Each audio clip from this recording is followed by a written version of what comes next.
Ian Austin. Speaker, the more they interrupt, the longer it'll take. But I'm going to make the points. I'm going to make the points. And the reason I haven't moved is because I didn't leave the Labour Party to join another party. I left the Labour Party to shine a spotlight on the disgrace it's become under his leadership, and because I regard myself as proper, decent, traditional Labour, not like the extremists who've taken over this party and are dragging it into the mud. And that's the point I'm going to make in this debate. And I want to say this. These are people, the Leader of the Opposition, the Shadow Chancellor, these are people who've spent their entire time in politics, working with, defending all sorts of extremists, and in some cases, terrorists and anti-Semites. Remember what these people said about the IRA.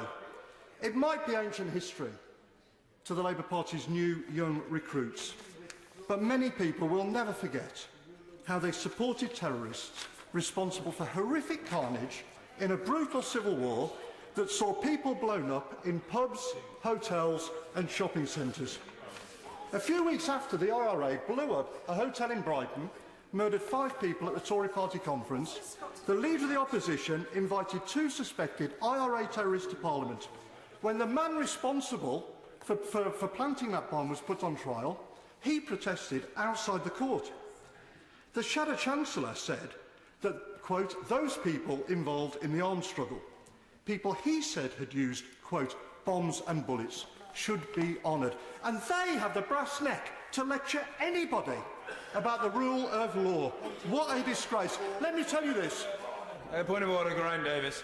Stan, this debate is about obeying the rule of law, whether the Prime Minister obeys the rule of law, not whether members talk to people who allegedly have broken the law. It's about whether we deliver the rule of law. Grateful to the honourable gentleman. His antennae are keenly attuned to the debate. There is a fine dividing line. The honourable gentleman is dilating on the broad theme of disregard bordering upon contempt for the law. If I think he has elided into a wholly different subject, then I will always profit by the honourable gentleman's counsels. But for now, he's all right. Just. But I do warn the honourable gentleman that I hope his speech tonight, given that many other people wish to contribute, is not going to be as long as the speeches he used to deliver at the Students' Union at the University of Essex 36 years ago, when we jousted together. It needs to be shorter. Mr. Ian Austin. Well, Mr. Speaker, my speeches then were a lot shorter than yours. Well, that may be, but what I would say to the honourable gentleman is that by common consent, mine were considerably better. Mr. Ian Austin. Well, I'm not going to argue that point, Mr. Speaker.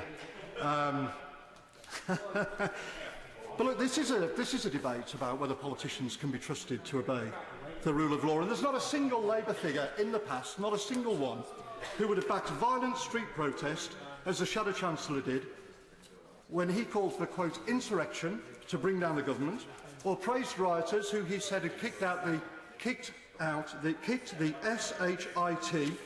the Conservative Party's offices, or talked, well, she might not want to hear it, but I tell you this. Well, I'm not going over. Well, I've explained why I'm not going over there. But I'll tell you this. I'm here because voters in Dudley North sent me here to represent them. As a Labour representative. And my views and the things I stand up for, decency in politics, the rule of law, none of these things have changed, and everybody in Dudley knew exactly what I thought of these people at the last election. And I'll tell you this, and I'll tell the honourable lady this, I'm going to make absolutely certain that she's going to have to answer to her voters for these points at the next election. All right? Well, we'll see. Now, you have to answer to yours. Yeah, don't worry about that. And no other senior figure in the Labour Party's history, would have joked about lynching a female member of Parliament. They don't believe in the rule of law abroad either, Mr. Speaker. They always back the wrong side, whether it's the IRA or Hamas and Hezbollah, who they describe as friends. No previous Labour leader would have supported brutal totalitarian dictatorships like the ones in Cuba or Venezuela that have absolutely no regard whatsoever for the rule of law. And no previous Labour leadership would have allowed a party with a proud history of fighting racial prejudice to have been poisoned by racism, which is what's happened under these people. Racism against Jewish people, to the extent that members have been arrested on suspicion of racial hatred, that the party itself has become the first in history to be investigated under equalities laws by the Equalities and Human Rights Commission. These people and the people around them are a million miles away from the traditional, mainstream, decent politics of the Labour Party. They have poisoned what was once a great party with extremism. They cannot be trusted with the institutions that underpin our democracy. They are completely unfit to lead the Labour Party, let alone our country.